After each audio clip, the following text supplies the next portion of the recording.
बाळ, फ्रीजमधून श्रीखंड काढ ना. आम्ही पूर्वी घरीच बनवायचो श्रीखंड. त्याची चवच वेगळी होती. आता काय सगळं रेडीमेड.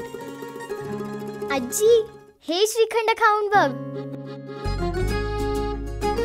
आज तुझ्या आईनं घरीच बनवलं की काय? हे आहे गोकुळचं श्रीखंड. अगदी जिभेवर रेंगाळणार. जिभेवरच नाही तर मनावरही रेंगाळणार. गोकुळ श्रीखंड, मनावर रेंगाळणार.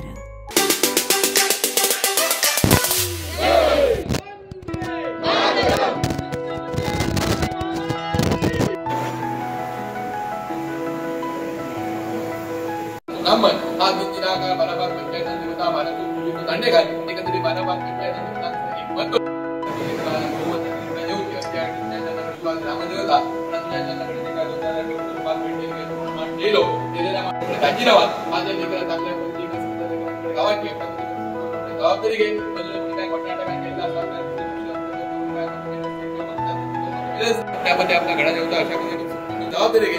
एकंदरीत तू आज सातरी बाराबार होता. आज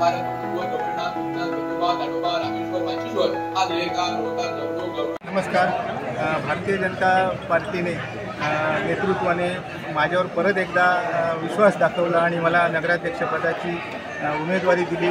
त्याबद्दल मी त्यांचा खूप खूप आभारी आहे. वेंगुर्ल्याच्या विकासासाठी मागच्या 5 वर्षात जी आम्ही सर्व आमच्या टीमने मेहनत घेऊन बरीच विकास कामं केलेली होती, त्याचा फायदा आम्हाला ह्या निवडणुकीत निश्चित होणार आणि नागरिकांच्या सगळ्या इच्छा पूर्ण करण्याचा आमची टीम नक्कीच प्रयत्न करील आणि यापुढे विकासाची उंची आम्ही सतत उंचावत ठेवू अशी मी सर्व आमच्या टीमच्या वतीने खात्री देतो.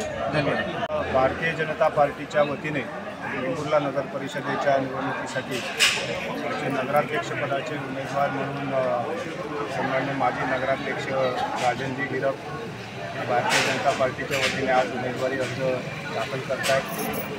उर्वरित सर्व नगरसेवकांसाठी सुद्धा जे काही इच्छुक उमेदवार आहेत ते सर्व उमेदवारांचे उमेदवारी अर्जसुद्धा आज आम्ही दाखल करतो आणि आम्हाला सगळ्यांनाच आजच्या उपस्थितीवरनं सुद्धा आपण बघितलं असेल, त्यामुळे सगळ्यांनाच खात्री आहे की या नगर परिषद क्षेत्रामध्ये भारतीय जनता पार्टीच्या नेतृत्वात याच्यापूर्वी जी काही विकास कामं झाली या वेंगुर्ला शहराला महाराष्ट्रातच नव्हे देश पातळीवर मानाचं स्थान मिळवून देण्यामध्ये भारतीय जनता पार्टीचं एक महत्त्वाचं योगदान होतं.